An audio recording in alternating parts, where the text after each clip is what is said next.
If you are in the city of Johannesburg and are planning to go out for a night of fun to usher in the new year, you might want to listen closely. Firstly, make sure that you're going to a safe spot, as some e-hailing drivers across Gauteng have said that they will be rejecting rides from certain areas. This is, of course, due to safety concerns. At the same time, law enforcement authorities will be out in their numbers to ensure everyone obeys the rules of the road. Let's speak to David Tembe, who's the MMC of Community Safety in the City of Johannesburg. Thank you so much, MMC, for your time. Would you say that it's all systems go on your end to ensure that the streets are safe? Everything has been done within our powers to ensure that everybody is safe in the City of Johannesburg. We are deploying officers ourselves, SABC, security. We are going to be at Mary Fitzgerald, where we're going to have a parade at 5:30 this afternoon. And at 10 o'clock, we're going to be at the Hillbrow, where we're going to have a parade to ensure that the New Year Eve is a success and nobody gets killed. Let's stay with Hillbrow, because it's often been an area of concern. I remember, even as a reporter on the ground, we will always be called into Hillbrow with things being thrown out from the windows, and we'll also be tailing some of the emergency services personnel there who are tending to people who are injured. Are you certain that these resources that you've deployed to that particular area are going to be enough to deal with any eventuality? I am certain, because we have got a lot of officers, especially JMPD and SABC, and because it's a multidisciplinary operations, including securities. And what I've picked up now is that people don't throw anymore the fridges like during the time that I was a chief, when they were throwing these things. Nowadays, the issue that we're worried about, it's about the crime, the muggings, people taking chances, drunken driving, and all those other issues that it's happening in the city. And since you've launched the Festive Road Safety Campaign, one of the issues when somebody thinks about the City of Johannesburg is drinking and driving, which has been a concern over time, and we've seen it through the crime stats and, you know, some of what is then tabled through the Office of Community Safety. Have you seen any headaches in this regard? Yes, of course. But we are lucky enough because SA Brewery has donated about 7 trucks that deal with the issues of drunken driving. So all those issues have been dealt with. But with drinking and driving, it's something that we have to strengthen it, because at the moment, from the 1st of January, 60 people already have died in the City of Johannesburg. And there's also these, accident hotspots. And when you think about people tonight and the driving and people going around ringing in the new year, let's talk about these accident hotspots. Have you deployed to those particular areas?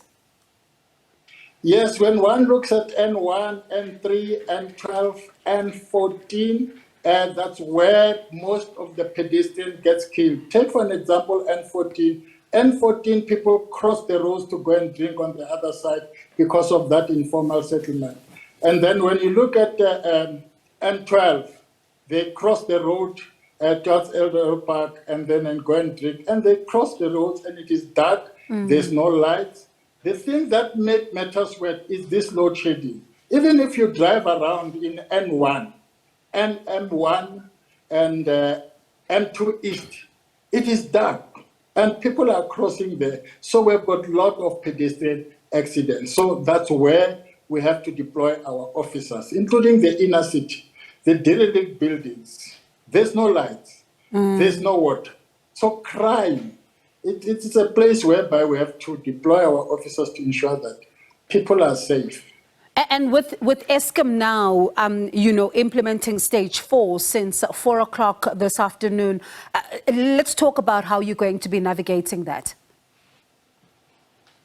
We have to be visible. We have to be visible. If we have a lot of officers and they put the blue lights on, and so that if ever somebody is in trouble or somebody is being marked, they'll be able to see where the officers are without having our blue lights, I think it will be a futile exercise because the community won't be able to identify that there are police. This is what we are going to do. We have got a lot of officers that will be in the inner city, not only in the inner city, but the outskirts of the city.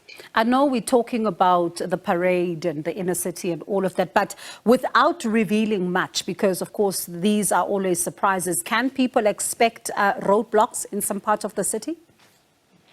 Yeah, of course. We're going to have what we call it 22 points. 22 points means that we can have about 4 officers, 4 vehicles or 2 vehicles at different spaces, at different places, whereby they can be able to stop and search.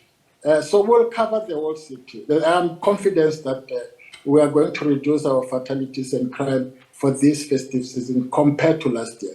How concerned are you around issues on with fireworks, with people not sticking to the bylaws there?